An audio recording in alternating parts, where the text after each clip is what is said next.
ইফালে নগৰ উৰিয়া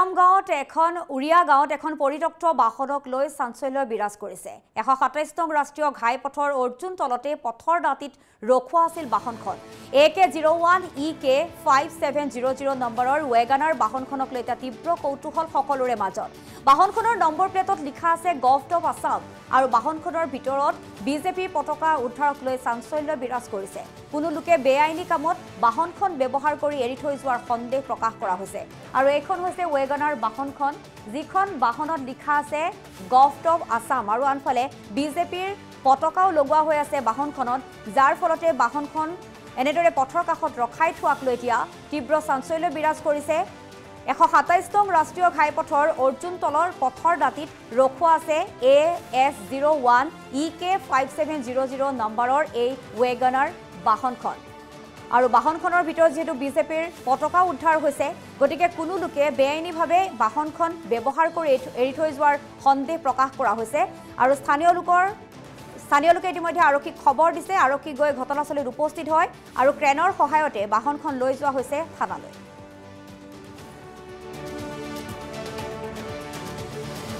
আজি 3 দিন ধৰি পেলাই আজি ডেটত চাওক মানুহে সাইকেল এখনো বাহিৰত নাৰাখে আমাৰ সন্দেহ হৈছে যে 3 দিন ধৰি গাড়ীখন ইয়াত কিয় পৰি আছে যদি কিবা অসুবিধা আছিল ওচৰৰ মানুহক জনাই থৈ যাব লাগিছিল তেওঁলোকে জনোৱাও নাই কৰাও নাই সেইকাৰণে আমাৰ সন্দেহযুক্ত হৈছে আৰু লগতে ইয়াত এই বিজেপি ফ্লেগ লগাই পেলাই অনিয়মিত কিছুমান কামো হ'ব পাৰে সেইকাৰণে মানে এটাই মই ক'ব বিচাৰিছো যে 3 দিন ধৰি এখন গাড়ী পৰি থকাটো উদ্দেশ্য কোনো লক্ষ্য বেলেগ লক্ষ্য হ'ব লাগিব পলাল কি আহক আহি পেলাই ভেৰিফাই কৰক ওচৰৰ কিবা গম পাইছে নেকি মই একো গম নাপাওঁ মই খালি গাড়ীখন দেখিছো মই 3 দিন ধৰি মই নিজে দেখা পাই আছো গম পাইছেনে কিন্তু ওচৰৰ মানুহ 3 জনকতো কৈ যাব পাৰিলে যে গাড়ীখন ইয়াতে পৰি আছে আপোনালোকে অকণ চাবচোন কি আজিলৈকে নাই এইটো নাম্বাৰ প্লেট হয় আৰু দেখা পাকে নামলে গভৰ্ণমেণ্ট অফ আসাম বুলি গভৰ্ণমেণ্ট অফ আসাম লিখিব পাৰে তেওঁলোকে হয়তো ভাল কাম বেয়া কাম দুইটা সুকৰ্ম দুপজে 3 দিন ধৰি পেলাই আজি ডেটত চাওক মানুহে সাইকেল এখনো বাহিৰত নাৰাখে আমাৰ সন্দেহ হৈছে যে 3 দিন ধৰি গাড়ীখন ইয়াত কিয় পৰি আছে যদি কিবা অসুবিধা আছিল ওচৰৰ মানুহক জনাই থৈ যাব লাগিছিল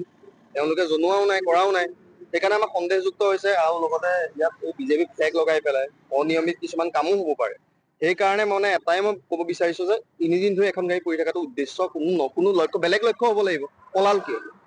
আহক আহি পেলাই ভেৰিফাই কৰক ওচৰৰ কিবা গম পাইছে নেকি মই একো গম নাপাওঁ মই খালি গাড়ীখন দেখিছো মই 3 দিন ধৰি মই নিজে দেখা পাই আছো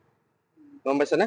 কিন্তু ওচৰৰ মানুহ 3 জনকতো কৈ যাব পাৰিলে যে গাড়ীখন ইয়াতে পৰি আছে আপোনালোকে অকণ চাবচোন কি আজিলৈকে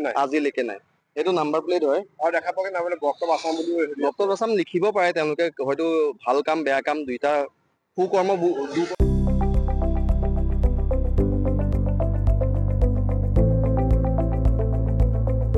NB নিউজ সহজ সৰল ভাষাত নৱভাৰতৰ কথা